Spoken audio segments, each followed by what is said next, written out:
Freud disse para nós que o fenômeno psicótico é um fenômeno narcisista. Tá. Certo? E ele diz assim, só que ninguém sabe direito o que é esse narcisismo de Freud. Abriu um espaço para um monte de coisa, né? Virou uma bagunça. E ele fala assim, né? Tem que ler Freud e compreender de que narcisismo ele está falando lá.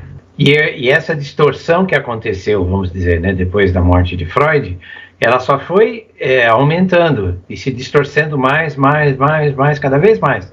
Hoje em dia, se fala narcisista para qualquer coisa. Uma pessoa que é egoísta vira narcisista. Como? Assim? Não é? Então, parece que o conceito que Freud usou virou lugar comum, e quando vira lugar comum, qualquer conceito da física que são utilizadas, por exemplo, né, hoje em dia é muito falar resiliência, já ouviram falar nisso? Então, se você é uma pessoa resiliente, eu vou pegar você pela cabeça e pelos pés e vou esticar, exagerando aqui para tirar um sarro, né? Então há uma certa deformação, né? E aí depois aquilo passa, eu me acalmo e volto para minha. Então a resiliência seria a capacidade de aguentar pressão.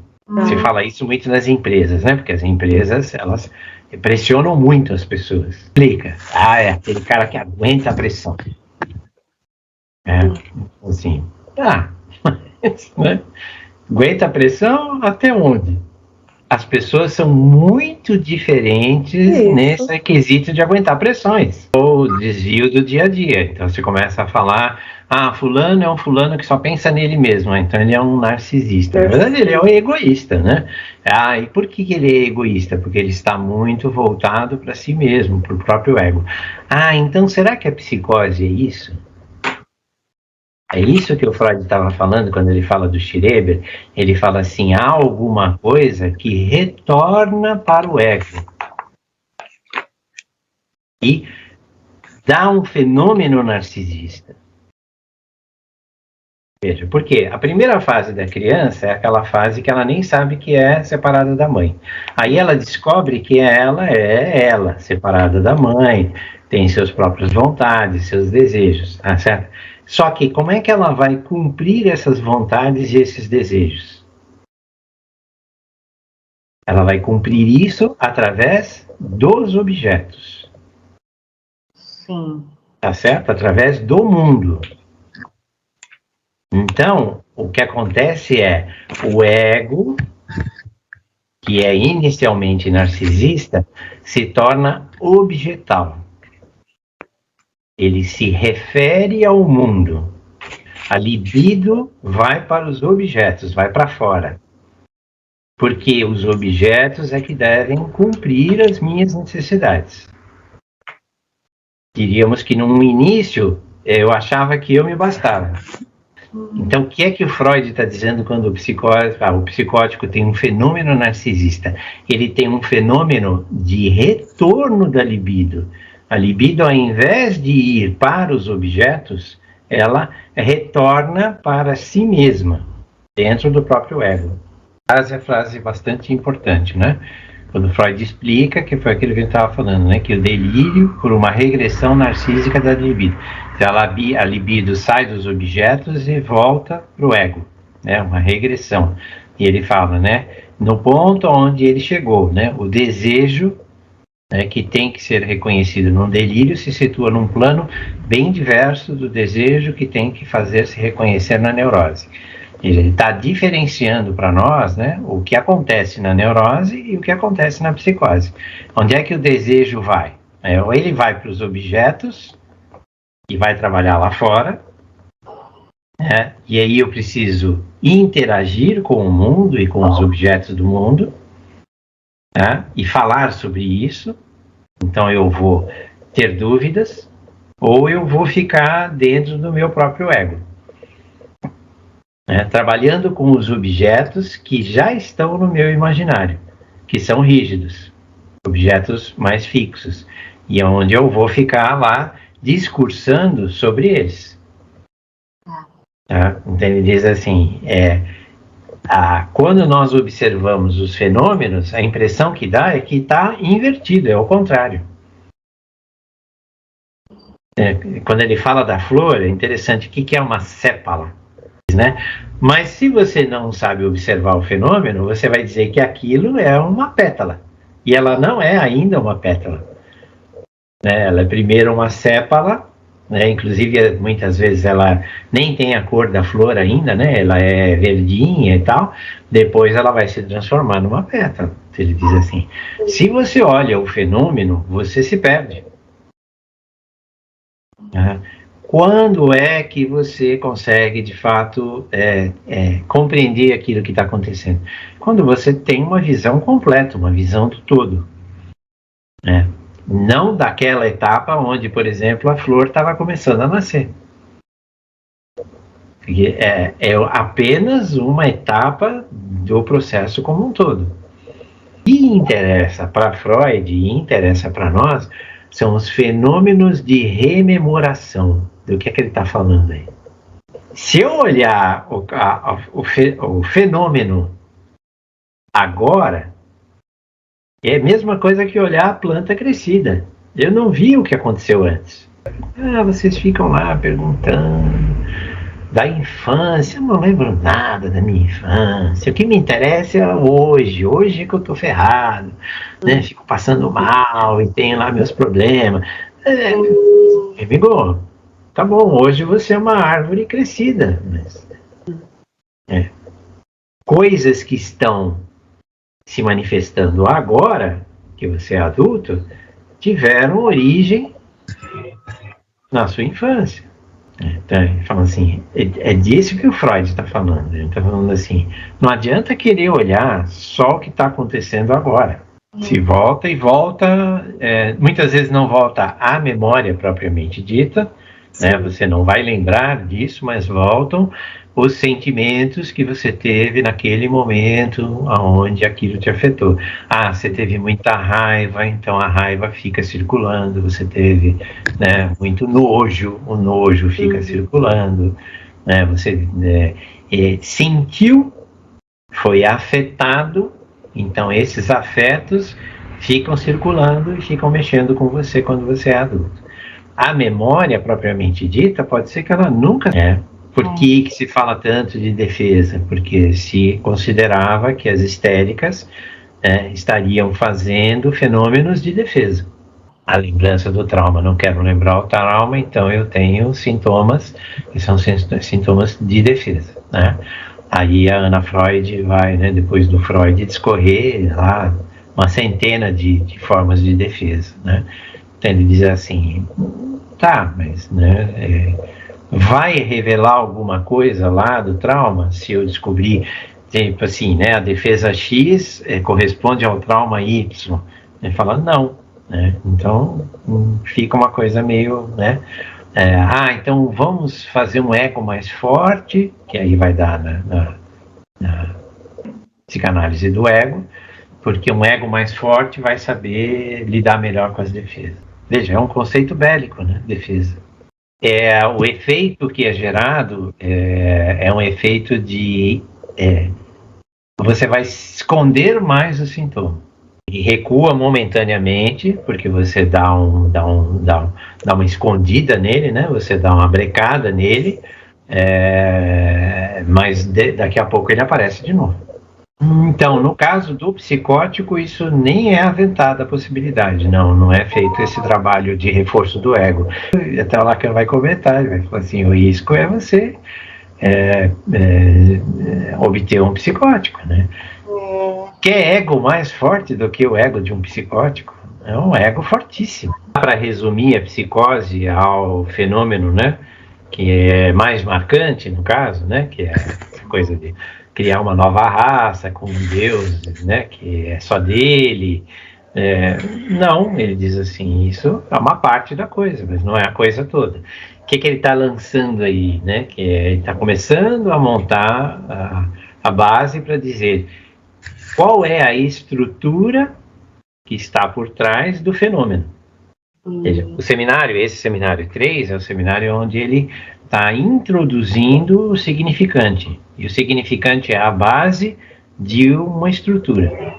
Né? Então, a estrutura em si, ele vai afirmar isso, ela é vazia.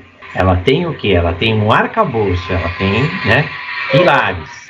E ele vai usar muito aí o estruturalismo da linguística. O estruturalismo ele ganha força mesmo para valer, né, através da linguística estrutural, que é começa com Ferdinand de Saussure, né, que é o primeiro que começa a falar das estruturas, mas vai para frente mesmo com o cara que veio para o Brasil aqui, Claude Lévi-Strauss. Então, veja, eles são compostos por pedaços de palavras, sons, e esses componentes vão se articular. Então, como a linguística estruturalista trabalha dessa forma, Lacan vai dizer, né, como o inconsciente tem muito a ver com essa questão da fala, né, do simbólico, ele vai dizer, né, podemos usar o mesmo tipo de abordagem, que é a abordagem estrutural, que foge da abordagem fenomenológica. Ele está arrumando um jeito, porque ele diz assim, depois do Freud, Freud não definiu muito bem nem fenômeno, nem estrutura. Freud ficou... porque Freud tinha um terceiro componente que era biologia. Freud era um neurólogo. Então, ele diz assim, ele usou mais a estrutura biológica, né? E ele fala assim, que leva muito facilmente para o fenômeno, né? Porque o estudo da biologia, especialmente depois de Darwin, né, e tudo mais, é muito do fenômeno, né? O que o Darwin falava? O animal vai fazer mudanças para se adaptar ao meio. Então, um passarinho lá que ele diz assim, né, que tinha um bico curto, se o alimento que ele conseguia pegar com o bico curto começa a rarear e aparece um alimento que precisa de um bico longo, ele vai, para sobreviver, fazer adaptação, desenvolver. Ele diz assim, está muito ligado a fenômeno. É fácil para boa parte dos pós-freudianos se ligarem a um fenômeno, trabalharem com a parte estrutural, que também estava em Freud, mas meio escondido. O que o Lacan está querendo aqui? Ele está querendo dizer assim, por trás do fenômeno psicótico tem uma estrutura.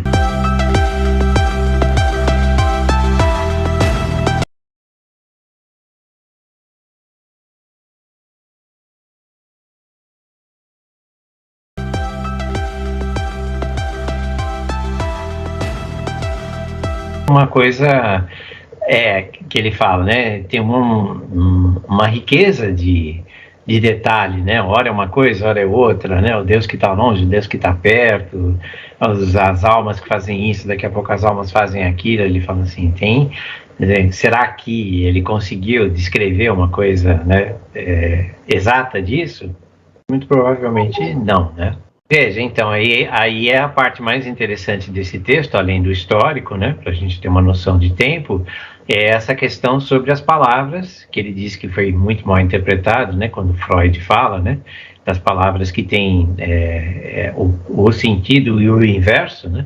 Então ele vai falar do altus, por exemplo, né, ele fala do latim que, ao invés de você dizer que o poço é profundo, você diz que é um poço alto, porque está se referindo da base, lá do fim do poço, até o topo dele, né? O que ele está dando para nós aqui uma dica? Ele está dizendo assim, a linguagem, ela pode ser usada de muitas formas. Não, e não está nem aí para os humanos, né? Quer que... veja, o que é que de fato nós queremos dizer quando dizemos, por exemplo, o Altíssimo? Ou pode ser alguma coisa não muito poderosa, né, que está lá sentado no trono, no céu, tomando conta de todo mundo. Todos nós temos, eu estou dando um exemplo aqui, né? Agora, como ele foi considerado, vamos dizer, né, um psicótico, um louco, aparentemente ele usou mais dessas dúvidas e dessas duplicidades, dessas palavras que têm vários sentidos, muito mais do que a grande maioria das pessoas. O tempo todo ele está dizendo: eu estou sendo castigado, porém isto tem para mim como se fosse uma recompensa. Suponha que você está andando na rua e aí você encontra alguém amoado na calçada se lamentando. O que você vai entender? Que o cara está feliz, por exemplo? E ele não falou nada. Em tom de voz, isso mesmo. Veja, então, falar que é menor, olha, é uma bagunça que é a linguagem. Ele fala assim: basta botar a pessoa para falar, para a pessoa começar a se confundir. Que às vezes não precisa nem falar. Às vezes basta um lamento, um alô no telefone, e você já diz assim: não, mas alguma coisa estranha está acontecendo. Como é que nós ouvimos os sons? Isso, não, mas digo assim, como um som nos leva a um sentimento. Ou como eu digo, como esse processo, né, de um som, eu digo assim, né, que o som de um miado, né, nem é um miado, é um uivo, parece um uivo do gato. Para mim, me sugere uma coisa, para você sugere outra. Ou seja, isso pode vir, por exemplo, da experiência infantil. Como foi a sua experiência infantil com miado, né, de gato, e como foi a minha? As experiências que a gente tem, né, com os sons, com as palavras, né, elas marcam a forma como nós interpretamos o mundo. É o que nem o Schreber com Deus lá, fazendo a maior encrenca com Deus, né? E quando ouvimos uma música, porque algumas músicas nós não estamos nem aí, aquele som não nos interessa, né? E outras, assim, basta um primeiro toque da música no piano, por exemplo, né, a primeira nota, e aquilo já captura. Mais ou menos você já deduz que aquilo vai mexer com você. De ouvir uma nota, né, e já lembrar da música, lembrar do sentimento que aquela música me traz, é mágico, né, de certa forma. É uma coisa mágica, né? Então, há o tom de voz de uma determinada palavra, não, de uma determinada pessoa. Eu também marco muito a voz das pessoas, a tonalidade, claro, né? Hoje, mais ainda, por ser analista, a gente fica ligado, né, nesta forma como se fala, né? Eu volto sempre ao mesmo ponto. Então, o que se fala importa? Claro que importa, né? Mas como a fala é montada, né? Que tipo de sons que tipo de articulação, né? Como se constroem, né? Os pensamentos, as frases. Faz parte deste treino de ouvir as pessoas. Se fala. E no online agora, né? Isso se destacou terrivelmente, né? Porque assim, a gente eu trabalho só com a fala, só com o som.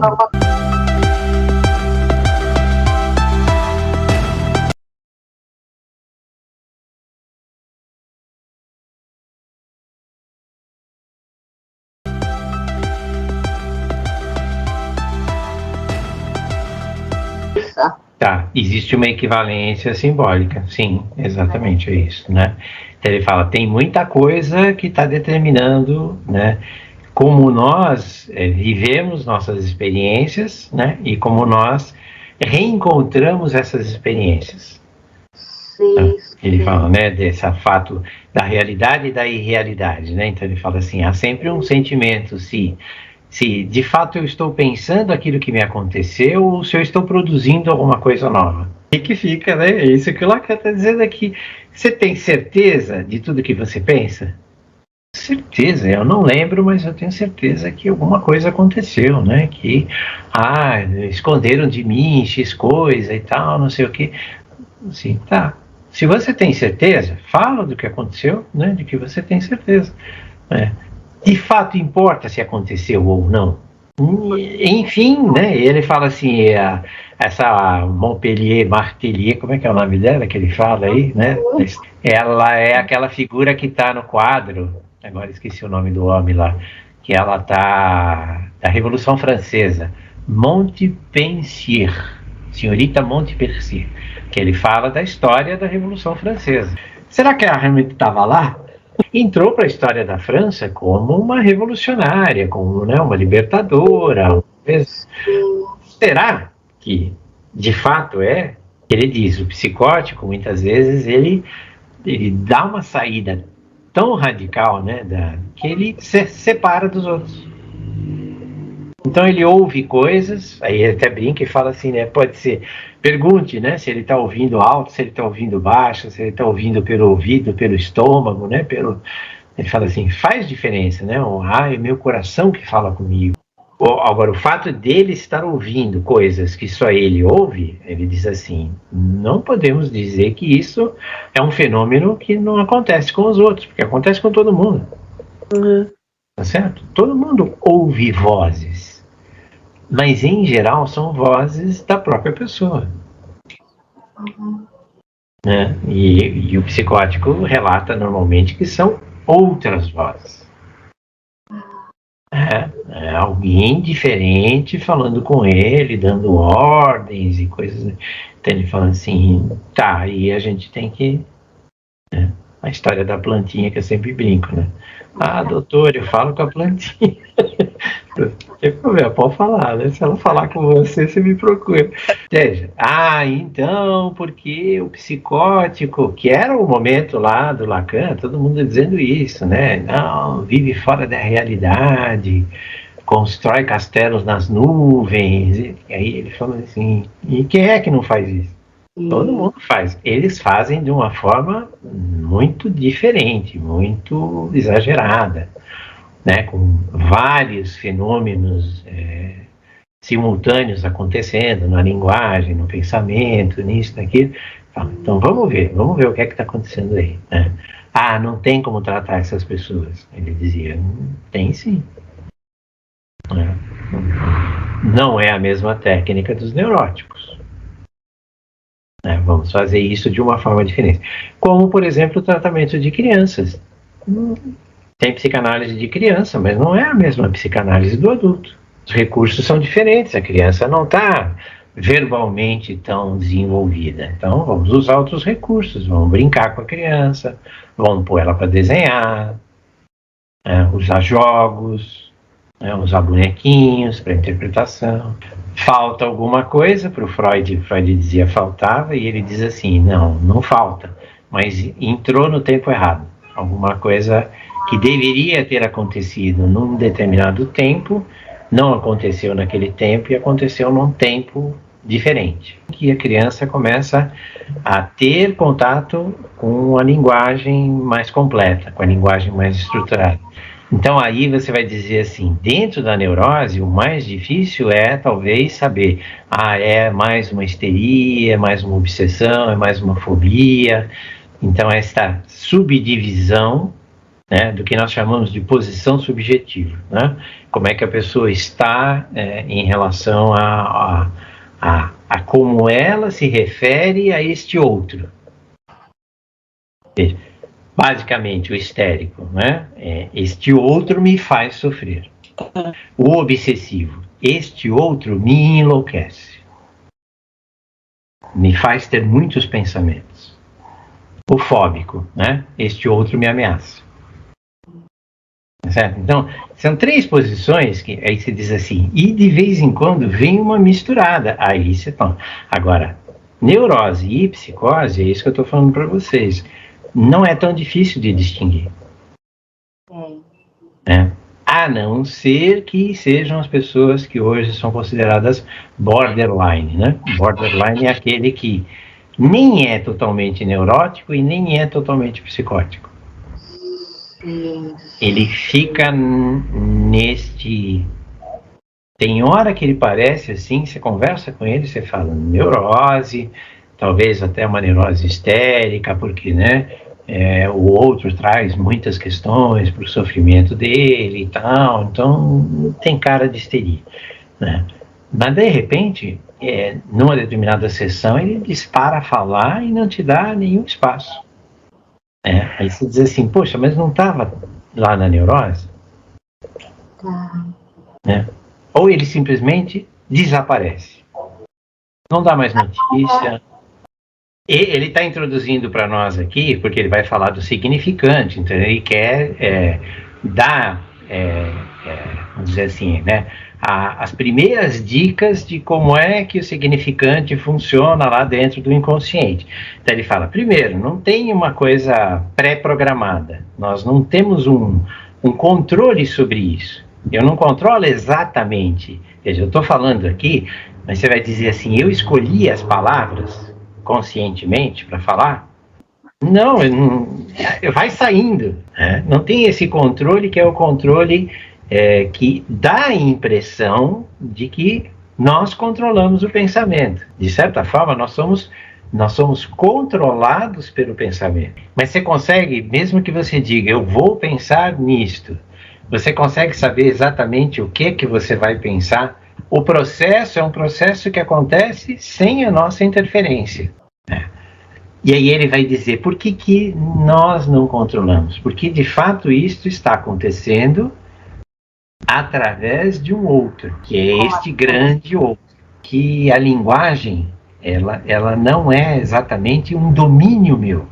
Que ele vai diferenciar aí, ele vai dizer assim, parece que os psicóticos, eles tiram o grande outro da jogada e eles assumem o controle. Então eles começam a falar coisa que os outros não entendem. O que o Schreber começa a inventar raios de Deus e pássaros que falam e cria palavras novas. Ele diz assim, ele está desconsiderando, de certa forma, ou parcialmente assumindo o controle né, de alguma coisa própria, alguma coisa dele. Não necessariamente esse outro está lá fora, tá? A gente fala que ele está fora porque ele é uma coisa que vem formada de fora. Isso. Eu ganho isso do meu pai, eu ganho isso da minha mãe, eu ganho isso do meu professor, eu ganho isso convivendo com as pessoas. Não é exatamente meu. É alguma coisa que nós compartilhamos.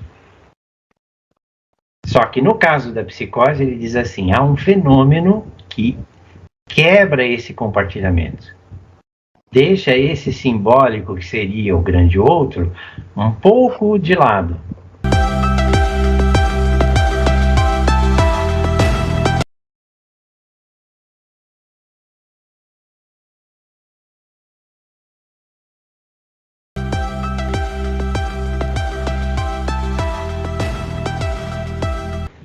Mo é palavra, lemou.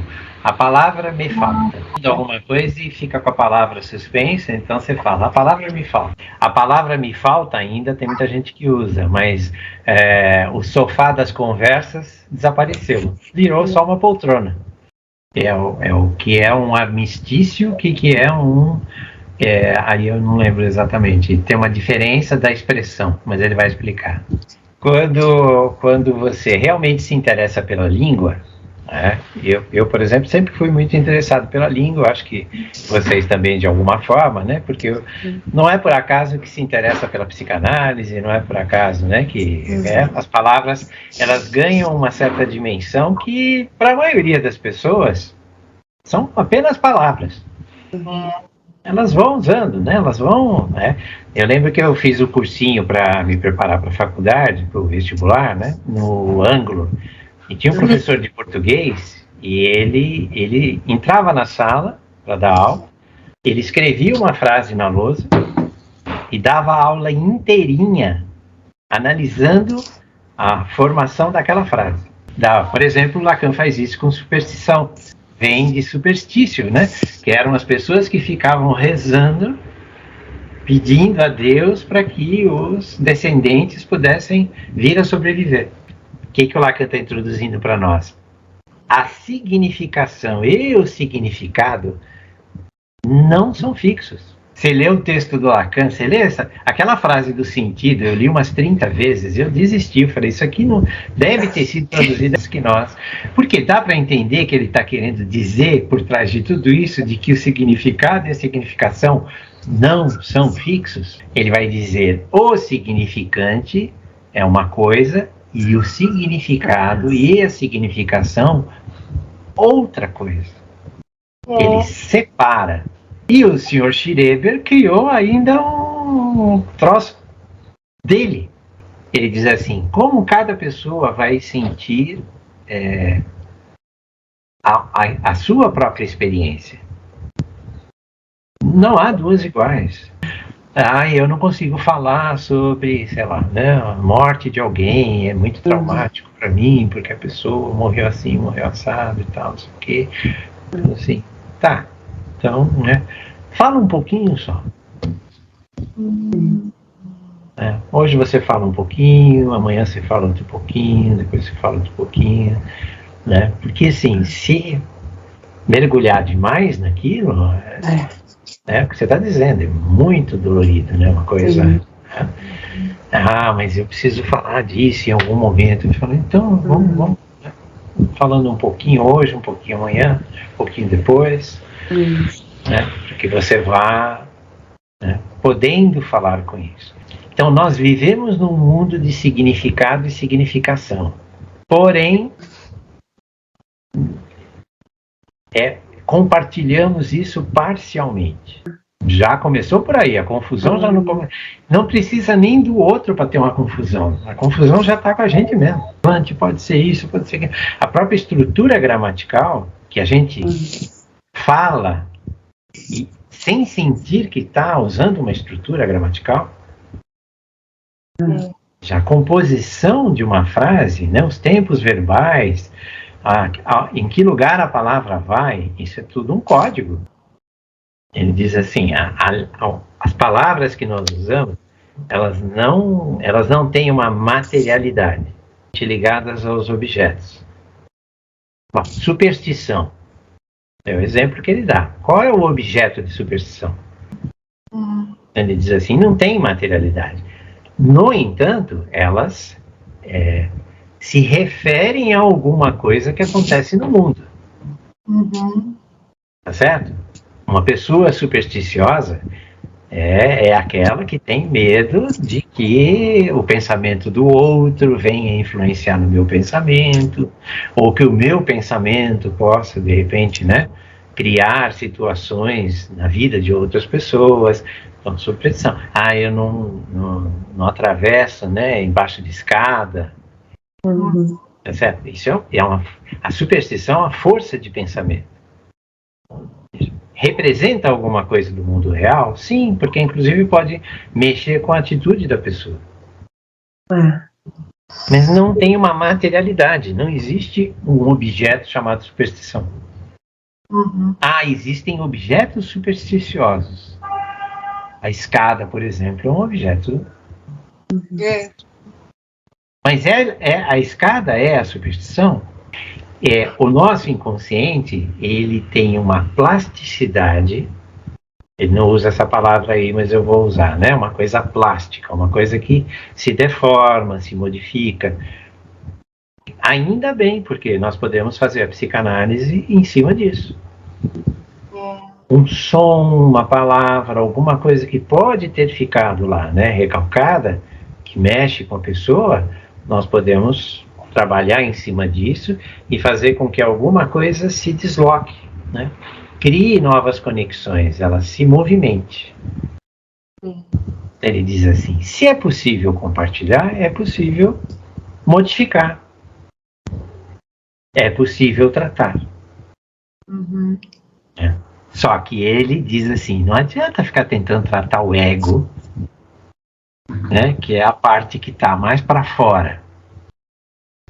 Ele fala assim, você vai ficar batendo nisso, pouco eficiente. Né? Talvez você consiga alguma mudança, mas que logo depois volta atrás. Então, na opinião dele, né, o grande trabalho do Freud é dizer assim, vamos trabalhar no inconsciente.